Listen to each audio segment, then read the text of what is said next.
আমার দৃঢ় বিশ্বাস, কেন জানি উনি 6 তারিখে হাজির হবেন না। এটা সাধারণ রাজনৈতিক কর্মী বিদেশ যাওয়ার সময় এয়ারপোর্ট থেকে ফিরে যেতেন আপনারা। বেনজির যদি বিদেশে যেয়ে থাকে নিশ্চয়ই সরকারের সাহায্য গেছে। এ পাহাড় কোত্থেকে আসলো?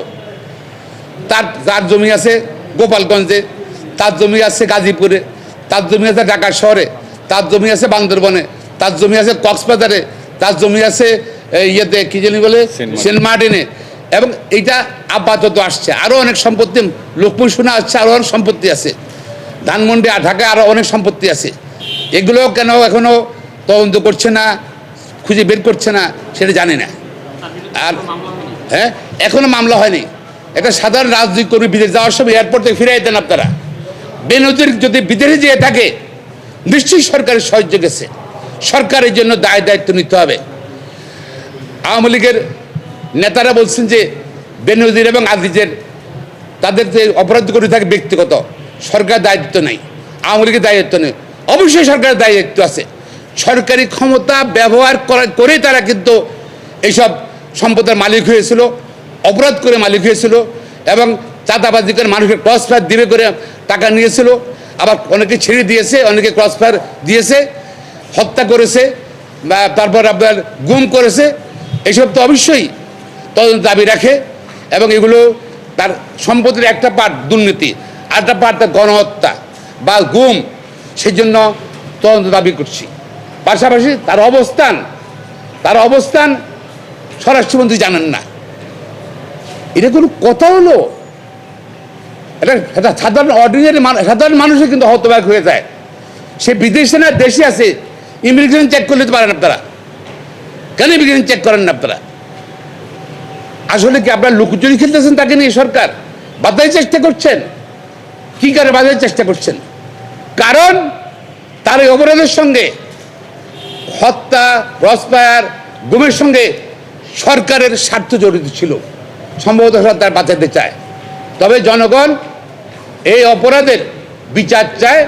পাশাপাশি যেসব রাজনৈতিক হত্যাকাণ্ড হয়েছে, ক্রসফায়ার নামে গুম হয়েছে, ইলিয়াস আলীকে গুম করা হয়েছে, সালাউদ্দিনকে বিদেশে পাঠানো হয়েছে, এছাড়াও অসংখ্য নেতাকর্মী, রাজনৈতিক নেতাকর্মী দেশে, ঢাকা শহরে এবং ঢাকা শহরের বাইরে বিভিন্ন জায়গাতে সারা বাংলাদেশে হয়েছে। এই সমগ্র দায়িত্ব বেনজির আহমেদ এবং তার সহযোগী যারা র্যাবের বা পুলিশের, ওদের খুঁজে বের করতে হবে। বিচার বাংলাদেশে করতে হবে। এটা মানুষের মৌলিক অধিকার, বেঁচে থাকার অধিকার। সে অধিকারকে সে নষ্ট করেছে। মানুষ হত্যা করেছে, তারা জেনোসাইড করেছে, তারা জেনোসাইড এবং গণহত্যা করেছে সে এই রাজনীতির নামে। হেফাজতে কি হয়েছে না হয়েছে সেটা মানুষ জানতে চায়। সে আমি মনে করি মৌলিক এবং মানবাধিকার এইসব ব্যাপারে আমার কথা বলা আমার দায়িত্বটা জাতীয় দায়িত্ব মনে করি, এই জন্য বলছি। আর 6 তারিখে নাকি উনি হাজিরা আছে। আমার দৃঢ় বিশ্বাস, কেন জানি উনি 6 তারিখে হাজির হবেন না। দৃঢ় বিশ্বাস হবেন না, আমার দৃঢ় বিশ্বাস। এবং এত অপরাধ করেছে এবং তার তো অনেক কিছু আছে, শুধু সম্পদ নাকি, হত্যা, গুম, সেগুলোর বিচার হবে। সেই জন্য আসবে না সে।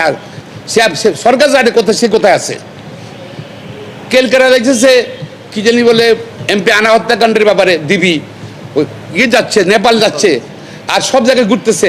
আর এই কথা জানে না, সে তো ছোটখাটো মানুষ না। তুই তার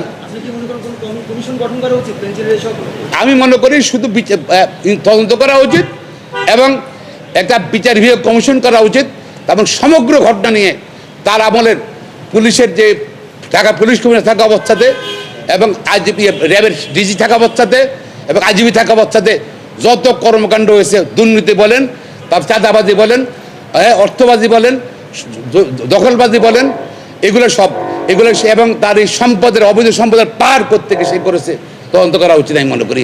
এই জন্য কমিশন করা উচিত আমি মনে করি।